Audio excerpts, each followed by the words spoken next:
दोस्तों बिंदी का कमाल का आइडिया आप देखकर तुरंत करने लगोगे, ये मेरी गारंटी है। हाँ दोस्तों, स्विच बोर्ड पर बिंदी लगाते ही आपका काम इतना आसान हो जाएगा, आपका बिल हो जाएगा आधा। और घर का काम आसान करने के लिए और भी बहुत सारा टिप्स लाई हूँ जो कि आपका काम को आसान कर देने वाली है। हेलो दोस्तों, वेलकम बैक मेरे चैनल पे आप सबका स्वागत है। चलिए, पहले टिप होगी इस गैस स्टोव को लेकर, क्योंकि कुछ कुछ गैस स्टोव ऐसा होता है कि जो नीचे वाली पार्ट है ना, यानी कि जब हम खाना वाना बनाते हैं तो क्लीन करते वक्त हम नीचे भी क्लीन करते हैं ताकि इसमें कोई गंदगी जमा ना हो। तो दोस्तों, ये जो स्टैंड है ना इस गैस स्टोव की, तो ये बहुत ही छोटी है, उंगलियां भी नहीं घुस रही है। तो इसको कैसे ऊपर करें, ठीक है। तो ये इस तरह की जो बोतल होती है ना, छोटे बोतल, तो आप बोतल का ऊपर पार्ट 3 उंगलियां करीब कट करके आप लगा सकते हो। चारों साइड के लिए 4 बोतल कट करना पड़ेगा। लेकिन दोस्तों, ये जो बोतल की मुंह है इसमें नहीं आता है, इसलिए मैंने इस तरह की जो डब्बे होती हैं दूध की पैकेट में, जो बच्चे वाली दूध की पैकेट होती है या फिर सेरेलैक की पैकेट होती है, इसमें रहती है, तो उसी का ही मैं इस्तेमाल करूँगी क्योंकि ये मेरे पास बहुत सारा है और चारों बराबर होना चाहिए। आप कुछ भी दीजिए, कोई भी छोटा मोटा आप डब्बे दीजिए, तो चारों एक समान होना चाहिए, तो ये इधर उधर लुढ़केगा नहीं। और ये देखिए दोस्तों, ये बहुत ही आसानी से स्टैंड बन के तैयार हो गया है। और अब देखिए, खाना वाना बनाने के बाद नीचे जब हम क्लीन करेंगे तो हमें इसको उठाना नहीं पड़ेगा, ये बहुत ही आसानी से क्लीन हो जाती है। और दूसरा बात क्या है कि आपको इधर उधर घसकाने में ना एकदम दिक्कत नहीं होगी। ये बहुत ही अच्छा तरीका है। अगर आप सिर्फ घसकाने के लिए यानी कि घिसकाने के लिए ही देना चाहते हो तो आप बोतल की ढक्कन दे सकते हो, ठीक है। चलिए, अब देख लेते हैं अगली ट्रिक। तो अगली ट्रिक होगी इस नैप्थलीन को लेकर। तो हम इस नैप्थलीन को बहुत सारे कामों में यूज़ करते हैं, जैसे कि हम जो सिंक होते हैं, बाथरूम के सिंक हो या फिर ड्राइंग रूम के हो, तो उसमें रख देते हैं। और फिर ये जो डस्टबिन होती है ना, तो डस्टबिन में तो ज़रूर हम सभी डालते हैं। तो उसके बाद वो ऊपर में कैरी डालते हैं ताकि वो जो नैप्थलीन है नीचे रह जाए और कैरी का जो डस्ट है हम कैरी से उठा के फेंक दें, ठीक है। अब देखिए, हम अगला जो टिप्स देने वाली हूँ उसी नैप्थलीन को लेकर। तो उसके लिए यहाँ पे ज़रूरत पड़ेगी बोतल।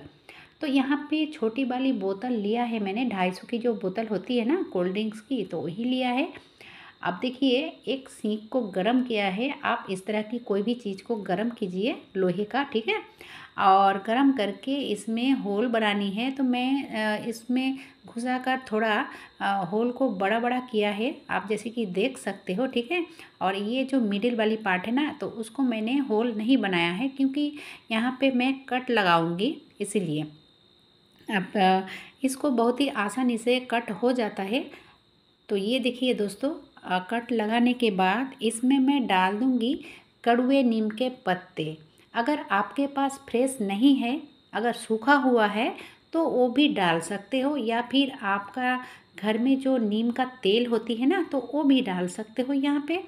अब थोड़ा सा मैंने फ्रेश नीम के पत्ते डाल दिया है। अब इसमें डालूँगी वही नैप्थलीन। तो ये जैसे कि बड़े वाली है, तो यहाँ पे मैं 4-5 नैप्थलीन को डाल दूँगी, आप इससे ज़्यादा भी डाल सकते हो। अब देखिए दोस्तों, यहाँ पे और भी एक चीज़ डालने वाली हूँ जो कि पूजा घरों में यूज़ होती है ना, कर्पूर, तो उसी का ही यूज़ करूँगी। तो एक कपूर को मैंने 2 कपूर को इसमें डाला है, 2 टिक्की। अब चलिए, इसको मैं लगाने के लिए थोड़ा सा 1 उंगलियाँ कट करके निकाल लिया है ताकि ये अच्छे से लग जाए।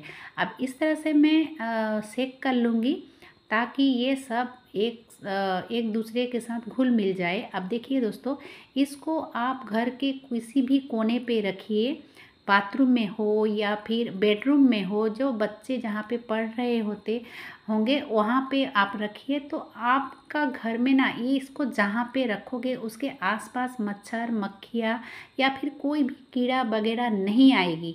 तो ये इस तरह से आप 1 क्यों 2-4 भी करके इधर उधर रख सकते हो। बहुत ही बढ़िया ट्रिक है ये। चलिए अब देख लेते हैं अगली टिप्स जो है इस कंघी को लेकर। बाज़ार से जब हम कंघी लाते हैं ना, तो कुछ कुछ कंघी का क्या होता है कि ये जो है ना बहुत ही तेज़ होती है। हमारी जो बाल को कंघी करने के लिए हम लगाते हैं ना, तो कभी कभी क्या होता है स्कैल्प भी कट जाती है, लग जाती है। तो उस टाइम हम क्या करें, इसको तो फेंक भी नहीं सकते हैं ना, क्योंकि खरीद के लाए हैं पैसे देकर। तो ये देखिए दोस्तों, बहुत ही आसान तरीका है। ये जो नेल पॉलिश है ना, हर किसी के घर में होते हैं। तो इस तरह से अगर आप लगा लेते हो एक राउंड, तो इसका जो धार है ना, जो जितना भी इसमें तेज है वो कम हो जाएगी। ये बहुत ही अच्छा तरीका है और बहुत ही आसान भी है। ठीक है, तो इस तरह से आप कंघी को ठीक कर सकते हो। चलिए अब देख लेते हैं स्विच बोर्ड का और बिंदी का कमाल। मेरे हिसाब से हर किसी के घर में बहुत सारा ये स्विच बोर्ड होता है और होना भी चाहिए।